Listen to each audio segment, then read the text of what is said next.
Tonight, President Obama rebuked, and by his own party. The Democratic-controlled Congress blocks the shutdown of the prison camp at Guantanamo. I'm Katie Couric in Washington. Also tonight, frustration over the recession turns to anger and child abuse. I went into her room with a spatula and spanked her. Who's looking out for the children of the recession? A child is left in an unsafe situation, and then they come in here critically ill. And towns across America strapped for cash find creative ways to cut costs and the grass.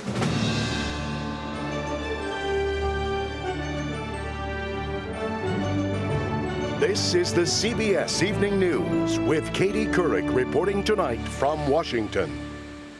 And good evening, everyone. Well, if you're still counting, it happened on day 121 of the Obama administration, right behind me at the Capitol, the new president's first major legislative defeat. The Senate today followed the House in blocking the president from closing the prison camp at Guantanamo Bay because no member wants any of the detainees there sent to his or her home state or district. The vote in the Senate wasn't even close, 90-6. Chip Reed is at the White House. And Chip, all but 6 Democrats abandoned the president on this one.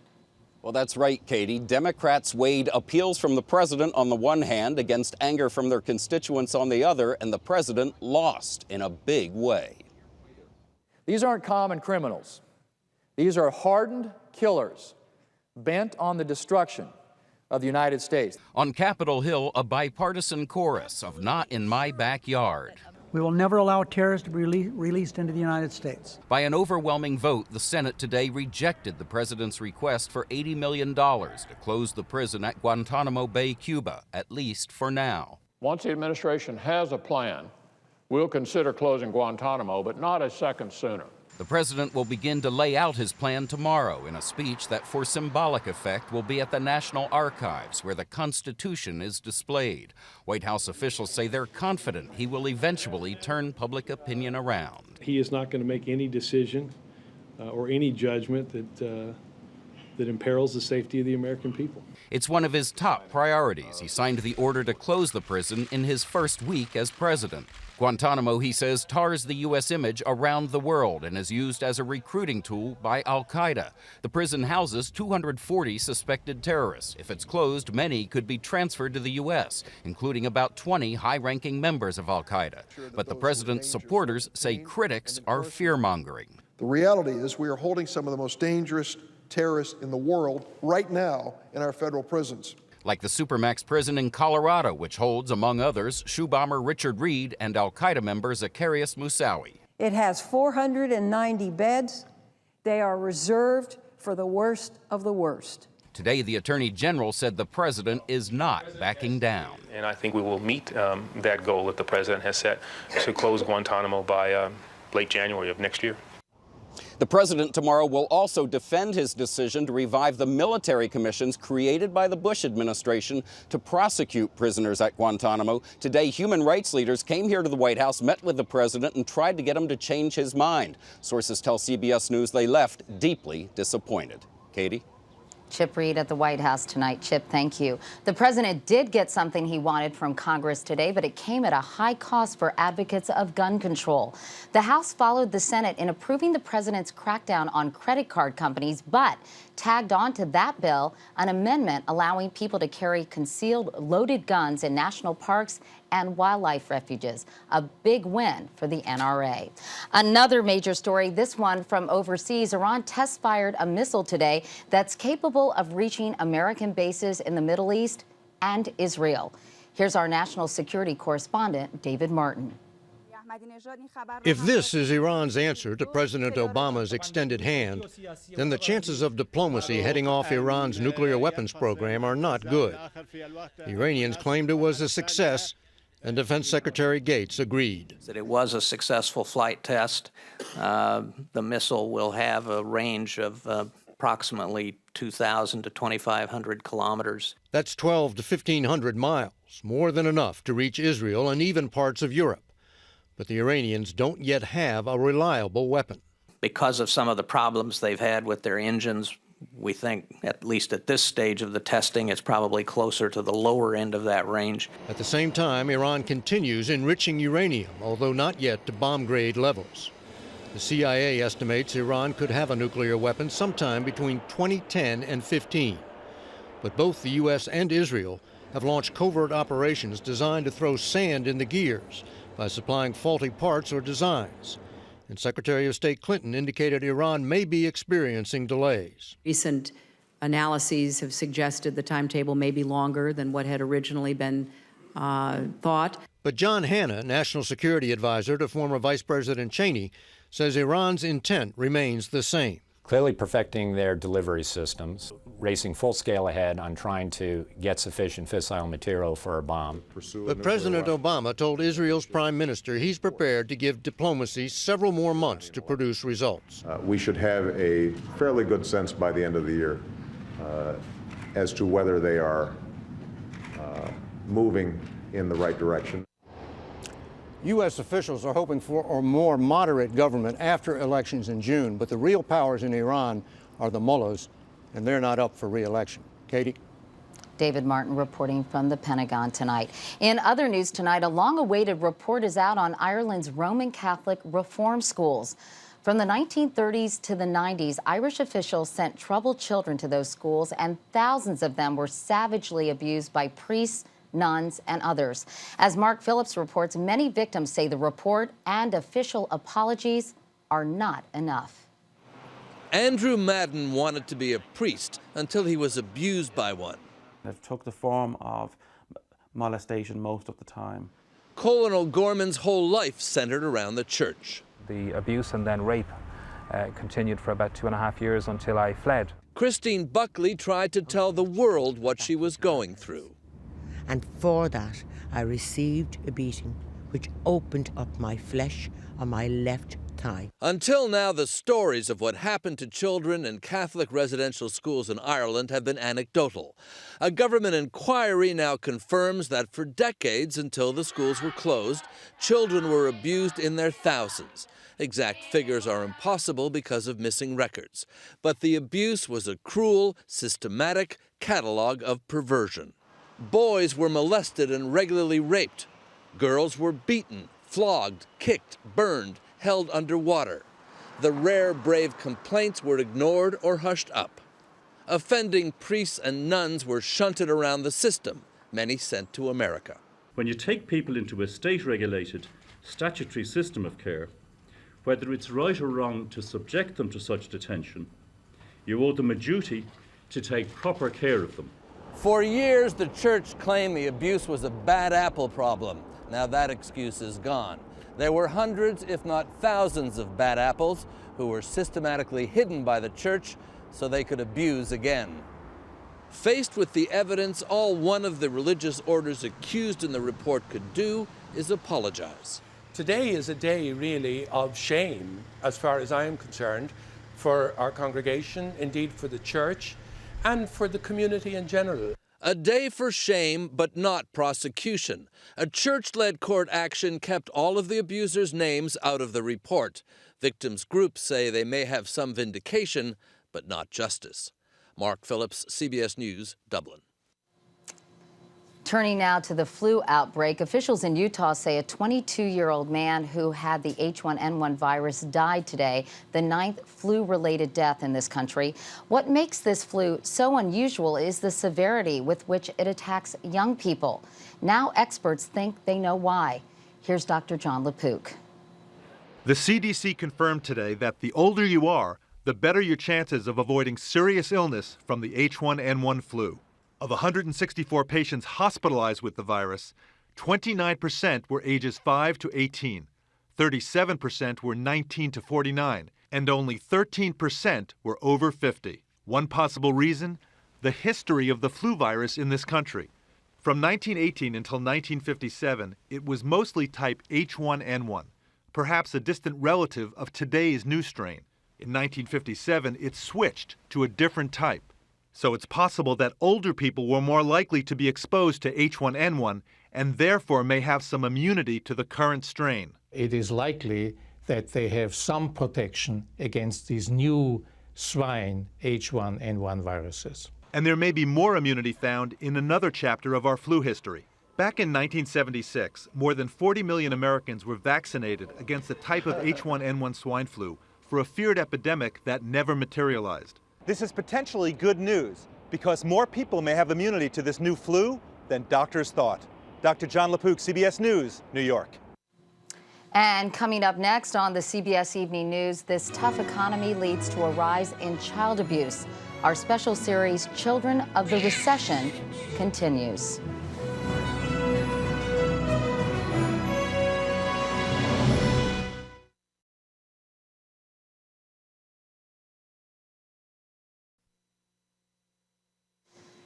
The stress of the recession on American families is pushing some to the breaking point. Calls to a domestic violence hotlines are up 21%, and often children are the victims. In an online survey of law enforcement officials, nearly 9 out of 10 said child abuse and neglect has increased or will because of this recession. In partnership with USA Today, Sandra Hughes continues our series, CBS Reports, Children of the Recession. In the emergency room at Phoenix Children's Hospital, they're used to treating some of the worst cases of child abuse. But pediatric nurse practitioner Amy Terreros is shocked what's coming through the doors these days. We've really seen an increase, not only in the number of cases that we've seen, but in the severity of the cases. Bite marks everywhere. Face, his arm, his foot. Terreros and her team are being overwhelmed by a spike in the number of cases. In the first 4 months of this year, they've seen abuse cases increase 40% over the same time last year, from 45 in 2008 to 63 in 2009. The numbers are going up, and some of the families, that what they're telling us tells me that the economy is playing a part in it. The recession is hit especially hard here in Phoenix. Housing prices have dropped 50%. Foreclosures have left neighborhoods looking like ghost towns. Recently, 2 of the cases that I had, it was a father who was normally the one working, who all of a sudden lost his job, and he was now the primary caretaker for the child, and he had never been in that role. And then the children came in with injuries. And in that particular case, what was the explanation? He just lost it? There was no explanation. It's still denial. When caregivers' explanations don't match the injuries, Terreros and her team work like detectives, looking at scans and x-rays to tell the child's story. And what they uncover can be upsetting. So this poor kid was walking around with a broken arm? Well, he probably wouldn't have been walking if you go and look at the next slides. This is his other arm. Again, you see all this new bone here that's forming around that fracture. 2 broken arms. 2 broken arms. This is his left leg. And you can see here, again, he has an old fracture there. And also on his right leg, he did. 2. It almost makes me cry. The spike in child abuse cases isn't isolated to Phoenix. At children's hospitals across the country, there's growing alarm. At Boston Children's Hospital, the number of cases screened rose 20% last year. At Seattle's Children's Hospital, a 27% increase in confirmed cases. In Beaufort, South Carolina, a 63% increase so far this year. All believe the economy is playing a major role. These children are among the statistics, and this is their mother. Sometimes I have to walk away because I know if I would start to hit one of them, it probably wouldn't stop. She's a single mother of 4 who doesn't want to be identified and says after losing her home to foreclosure, she became abusive and gave her daughter a black eye. And I went into her room with a spatula and spanked her. I had to hold her down on the ground to do it, and I had to use more force than I've ever had to use on any of my kids. She's now in counseling to control her anger despite her financial situation. But some experts say it's not economic stress leading to an increase in child abuse cases, but better reporting by the hospitals. But there is no denying that vital funding to prevent child abuse is drying up. Several states have already made cutbacks to programs this year. Is that my nose? Like the Crisis Nursery in downtown Phoenix, which must now turn away children in families considered to be high risk. And we have a waiting list of probably 50 to 70 youngsters whose parents want their kids to be here. What's going to happen to my granddaughters when they do come back, if they go back? Eva Estes was awarded temporary custody of her granddaughters after the state separated them from their parents because of drug use and neglect, a claim their mother denies. Estes is worried about the girls going back to live with their mother. Is anybody from CPS going to check on them once a week, once a month, if ever? She has reason for concern. Budget cuts forced a 15% reduction in Child Protective Services staff. That's 159 case workers. Now, low-level complaints, often the first sign of abuse, will be ignored. Nobody's going to go check out to make sure those kids are okay? And believe me, that was a gut-wrenching decision to make. Nobody wanted to make that decision, but it was necessary. Back at Phoenix Children's Hospital, they know exactly what these cuts could mean, and they feel powerless. A child is left in an unsafe situation, and then they come in here critically ill. Her team can only heal the immediate wounds. The long-term scars will last far beyond the recession. Sandra Hughes, CBS News, Phoenix. And for more on preventing child abuse, you can go to cbsnews.com and you'll find a list of organizations and programs that can help. Meanwhile, tomorrow, The Early Show hosts a town meeting for kids. Experts will answer their questions about the economy. And here on the evening news, they live in a motel. What is it like for kids to be homeless in America? And coming up next tonight, the recession from a different vantage point, how local governments are getting creative.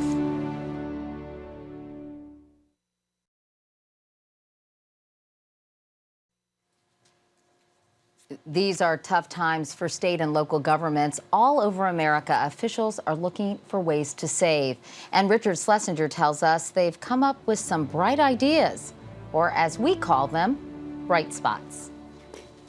This is ridiculous. How much would you pay for all the quarters and all the parking meters in all of Chicago for the next 75 years? I ended up putting 7 quarters in the meter. One company paid close to $1.2 billion to the cash-strapped city to take over the meters. Good deal for Chicago, which had a $469 million deficit for just this year. Bad deal for parkers. Rates will double in some areas. We don't have to like it, but it may be that that's all they have. Cities are getting creative, looking to raise or save as much as they can wherever they can. The Palm Bay, Florida police weren't really thinking about money when they began a pilot program to use paragliders for search and rescue. They sure are cheaper than helicopters. The cost to actually fly is roughly about $2.50 an hour to have this in the air. You have to see what's out there, always exploring new alternatives and new ideas. This is Hempstead, New York Town Supervisor Kate Murray's newest idea, Nigerian dwarf goats. They're just babies now, but they'll soon be grazing and grooming one city park. More environmentally friendly and a lot cheaper than human groundskeepers. No housing costs either, and as employees, we don't even have to give them health benefits. And that's one reason the town supervisor says she's bullish on these goats. It's all in how you look at things. Look at these stolen and abandoned bikes in Ewing Township, New Jersey. You may see junk. I see money. I do. Mayor Jack Ball auctioned them off at govdeals.com, a sort of eBay for towns with a surplus of stuff and a deficit of dough. He got $1,700 for them. That's found money. Yes. Yes, it is. The last thing mayors want to do is raise taxes in tough times. So if trash can be turned into treasure or quarters into billions, even a kid knows it's worth looking into. Richard Schlesinger, CBS News, Hempstead, New York. This Bright Spots is sponsored by Priority Mail Flat Rate Boxes, only from the Postal Service. A simpler way to ship.